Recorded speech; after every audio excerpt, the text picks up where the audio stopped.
Bonjour, c'est Ursule encore. On est le 14 septembre 2023.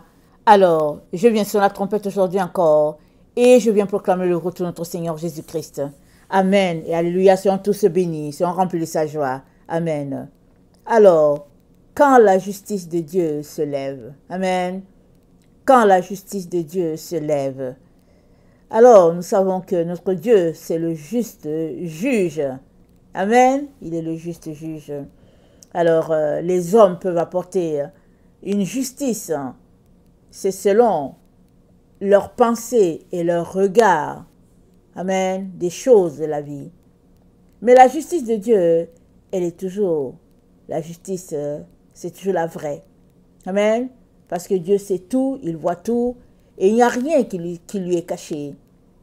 Et on est dans le temps où sa justice est en train de s'appliquer sur la terre. Alors souvent, comment on appelle ça?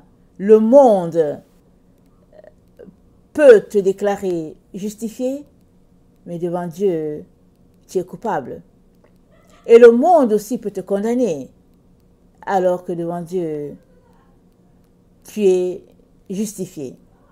Donc, il n'y a que Dieu, lui et lui seul, qui maîtrise les temps, les circonstances, parce qu'il est le créateur de toutes choses. Amen. Il est donc très important qu'on puisse s'arrêter dans les temps dans lesquels nous sommes. Il est important qu'on s'arrête pour répondre à la question de notre salut à tous, n'est-ce pas? Parce que le Seigneur est tout simplement en train de récolter. Amen. Il est en train de récolter, comme dit dans Apocalypse 14. Et la récolte du Seigneur n'est pas, je veux dire, exclue ou bien séparée de la récolte dans le monde. Au fait, tu vis sur cette terre et pour que Dieu te justifie, il va regarder tes actions sur la terre. Comment tu les as posées, comment tu as vécu. Est-ce que tu as été correct selon la justice de cette terre?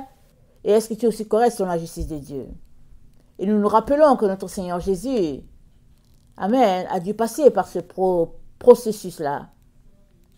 Et selon la justice de notre monde, il a été condamné. Lui qui n'a rien fait, il a été condamné suivant la justice de ce monde. Et finalement, après 3 jours, Dieu l'a libéré. Dieu a fait de lui vainqueur, victorieux plus que tout. C'est ça que Dieu a fait. Et c'est dit quoi? La mort ne pouvait le garder. Il est sorti de là triomphant. Et Jésus-Christ lui-même, quand il a marché sur la terre, avant de passer devant la justice des hommes, il a dit quoi? Il a dit, rendez à César ce qui est à César et à Dieu ce qui est à Dieu. Quand les gens ont voulu le piéger, ils lui ont montré une pièce d'argent et ils avaient un scénario derrière la tête. Mais Jésus-Christ a dit, montrez-moi ce qui est là-dessus. Et il a dit, rendez donc à César ce qui est à César et à Dieu ce qui est à Dieu. C'était une affaire de payer les impôts, n'est-ce pas? Et c'est pareil pour chaque personne qui vit sur cette terre. Tu ne peux pas hériter de la justice de Dieu si tu n'as pas payé pour la justice sur cette terre. Et dans Job 34, au verset 21, il est dit, « Car Dieu voit la conduite de tous, il a les regards sur les pas de chacun. Il n'y a ni ténèbres ni ombre de la mort où puissent se cacher ceux qui commettent l'iniquité. » Dieu n'a pas besoin d'observer longtemps pour qu'un homme entre en jugement avec lui. Il brise les grands sans information et il met d'autres à leur place. Car il connaît leurs œuvres. Il connaît les œuvres, il les renverse de nuit et ils sont écrasés. Il les frappe comme des impies à la face de tous les regards, en se détournant de lui, en abandonnant toutes ses voies. Ils ont fait monter à Dieu le cri du pauvre.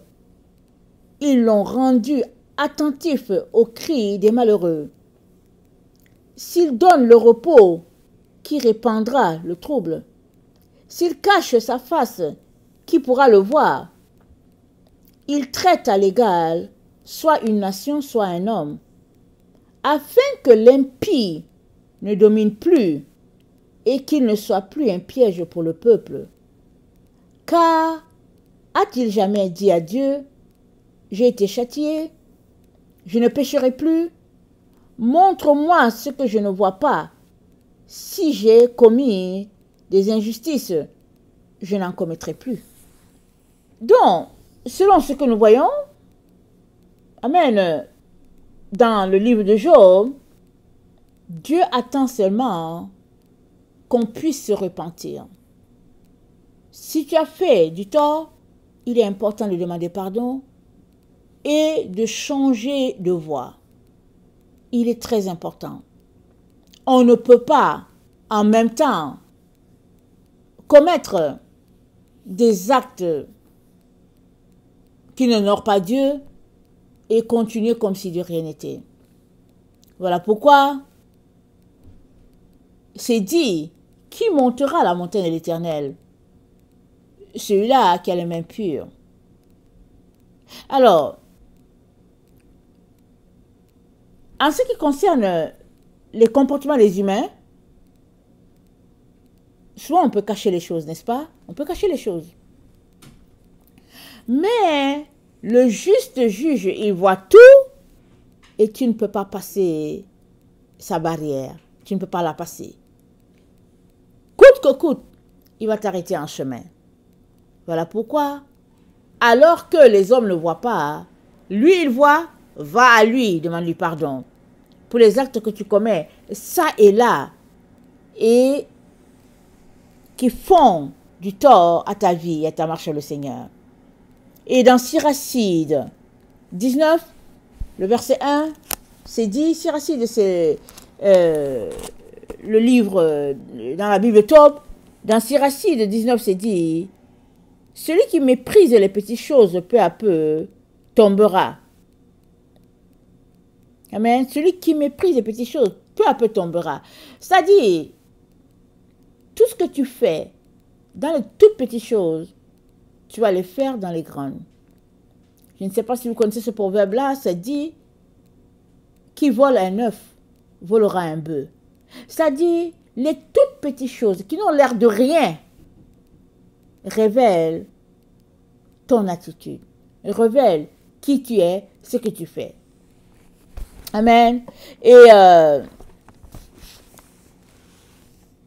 dans le verset 21 qu'on vient de lire, dans Job, c'est dit, car Dieu voit la conduite de tous, il a les regards sur les pas de chacun. Dieu te voit dans ton lieu secret, alors que personne ne te voit, Dieu te voit. Les hommes peuvent dire, ah non, voilà telle personne, et puis lui donner une feuille blanche. Mais Dieu voit que ce n'est pas une feuille blanche qui est là. C'est plutôt une autre couleur. C'est Dieu qui voit et qui peut donner la note parfaite pour chacun. Voilà pourquoi il est important tous les jours d'être en règle avec Dieu dans tout ce que nous faisons et de dépendre de lui en toutes choses. Il est le seul qui va nous aider à nous en sortir. Il est le seul qui conduit nos pas à destination, amen, vers le trône de Dieu. Et dans Siracide 10, le verset 13 à 19, dans Siracide 10, le verset 13 à 19, c'est dit, attendez, Siracide 10, le verset 13 à 19, c'est dit, le commencement de l'orgueil, c'est le péché. Amen. Donc l'orgueil, c'est un péché. Le commencement de l'orgueil, c'est le péché. Et celui qui persiste provoque un déluge d'abomination. C'est pourquoi le Seigneur a rendu éclatante leur misère et les a renversés de fond en comble. Le Seigneur a culbuté les trônes des princes, il a établi les doux à leur place. Le Seigneur a arraché les racines des nations, il a planté les humbles à leur place. Le Seigneur a dévasté le territoire des nations, il les a détruites jusqu'au fondement de la terre. Il les a ôtées du milieu des hommes et les a fait périr. Il a rayé leurs souvenirs de la terre. L'orgueil n'a pas été créé pour les hommes, ni l'emportement de la colère pour ceux qui naissent des femmes. Quelle race est digne d'honneur? La race des hommes. Quelle race est digne d'honneur? Ceux qui craignent le Seigneur. Quelle race est indigne d'honneur? La race des hommes. Quelle race est indigne d'honneur? Ceux qui transgressent les commandements. Au milieu de ses frères, le chef est honoré, et ceux qui craignent le Seigneur le sont à ses yeux. Le prosélyte, l'étranger, le pauvre, leur fierté, c'est la crainte du Seigneur. Il est injuste d'insulter le pauvre intelligent et déplacé de glorifier le pécheur. Il est injuste de glorifier le pécheur et puis d'insulter le pauvre innocent. Donc, la justice des hommes, ce n'est pas la justice de Dieu. Il n'y a que Dieu qui voit en fond et en comble tout ce qui se passe sur la terre des vivants. Et dans les endroits les plus secrets, Dieu voit. Et quand les hommes mettent une note à quelque part, assure-toi d'avoir la note de Dieu. Assure-toi d'avoir le cachet de Dieu dans la justice des hommes. Parce que la justice des hommes, c'est d'une part, et celle de Dieu, c'est de l'autre. Mais nous comprenons que, tant et aussi longtemps que tu n'as pas été juste sur la terre, la justice de Dieu t'attend. Et dans mon temps de prière hier, j'étais dans mon temps de prière, amen, et le Seigneur m'a donné Matthieu 5. Matthieu 5, le verset 3. Matthieu 5, le verset 3. Ça dit,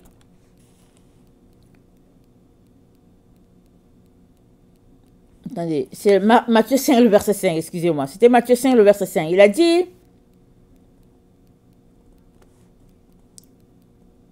heureux ceux qui ont faim et soif de la justice, car ils seront rassasiés. Donc c'est Matthieu 5, le verset 6. Excusez-moi. Il m'a dit ça comme ça. Heureux ceux qui ont faim et soif de la justice, car ils seront rassasiés. Et on est dans le temps où Dieu applique sa justice sur la terre. Pourquoi? On est dans le temps où il va faire régner sa paix sur toute la terre. Et la justice de Dieu, quand elle s'élève, amen, elle tranche comme cela se doit. Et nous avons un cas dans la Bible, un monsieur qui a beaucoup reçu de ses champs. La Bible dit sa récolte était abondante. Il ne pouvait pas la contenir. Il a dit, je vais abattre mes greniers, je vais construire le plus grand et je vais y entasser la récolte. Il n'a pas pensé donner aux pauvres. Il n'a pas pensé appeler les gens dans le besoin pour leur en donner. Et puis garder ce qui allait entrer dans son grenier. Il n'a pas pensé à ça. Il a pensé à battre son grenier et stocker sa nourriture.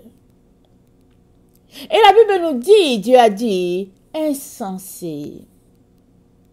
Insensé. Cette nuit même, ton âme te sera reprise. Et ce que tu as, pour qui les as-tu accumulés? C'est le temps dans lequel nous sommes. Les gens entassent, ils amassent et puis... Or, Dieu a établi un monde où tout est en harmonie.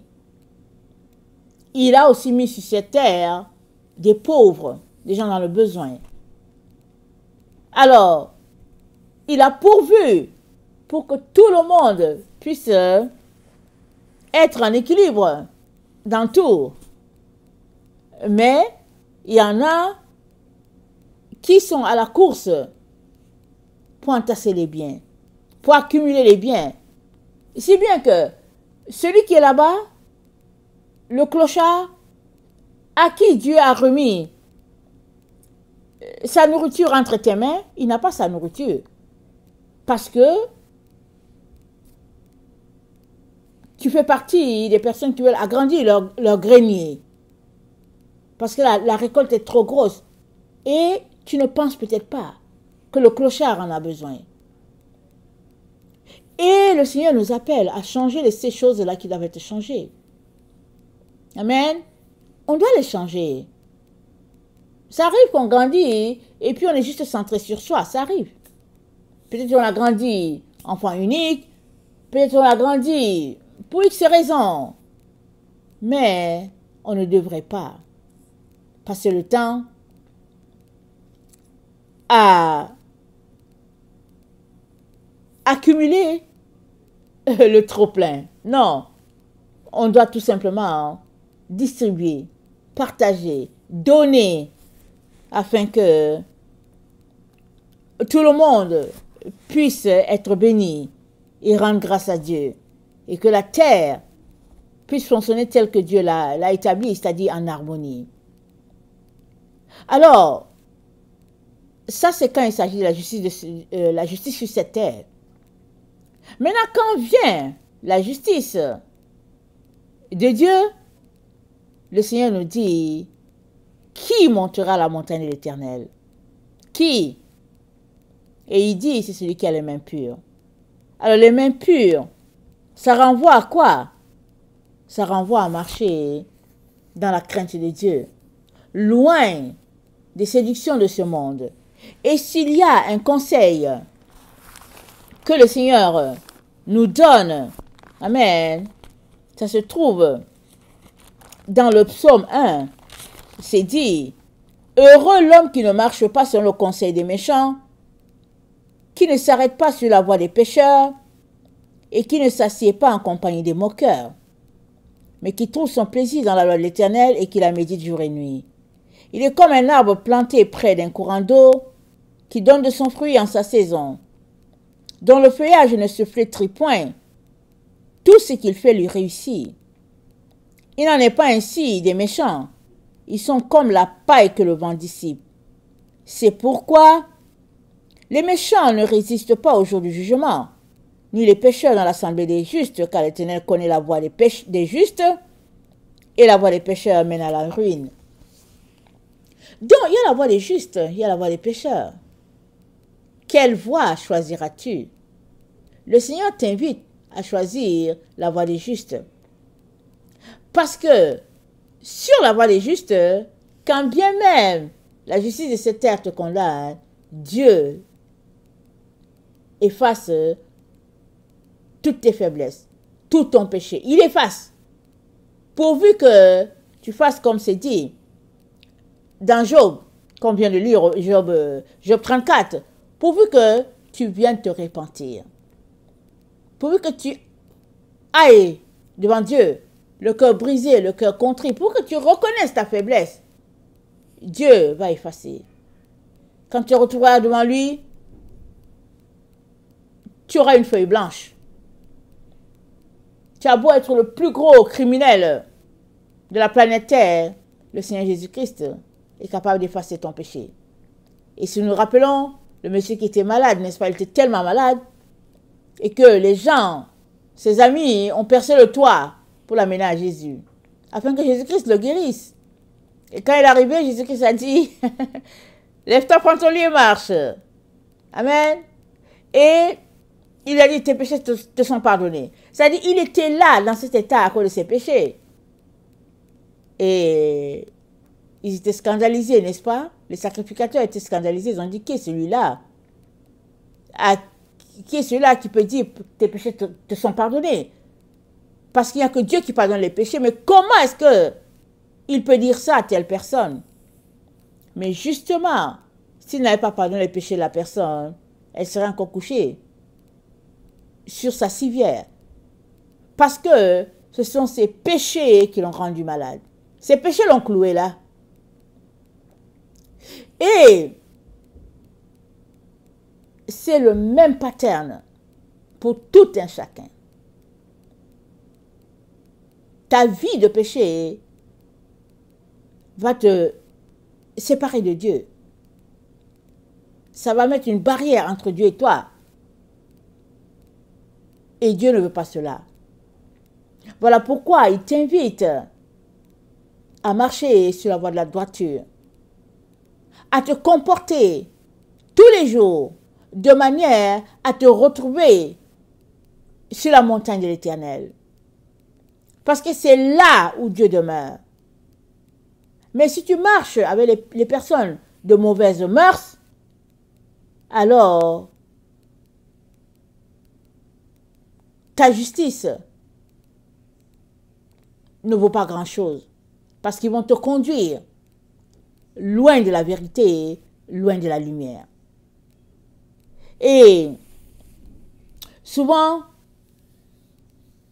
on peut se retrouver dans une situation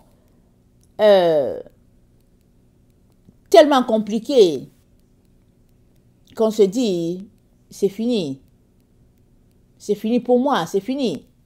Mais Dieu te dit, alors que le monde peut-être te dit que c'est fini, que le monde, la justice du monde te condamne, dans sa justice à lui, il peut te libérer. Pourvu que tu ouvres ta bouche, que tu demandes pardon et que tu veuilles repartir à zéro, Dieu va t'aider. Je terminerai en lisant Proverbe 26. Amen, Proverbe 26. Excusez-moi, ce n'est pas le Proverbe 26, je me suis trompée.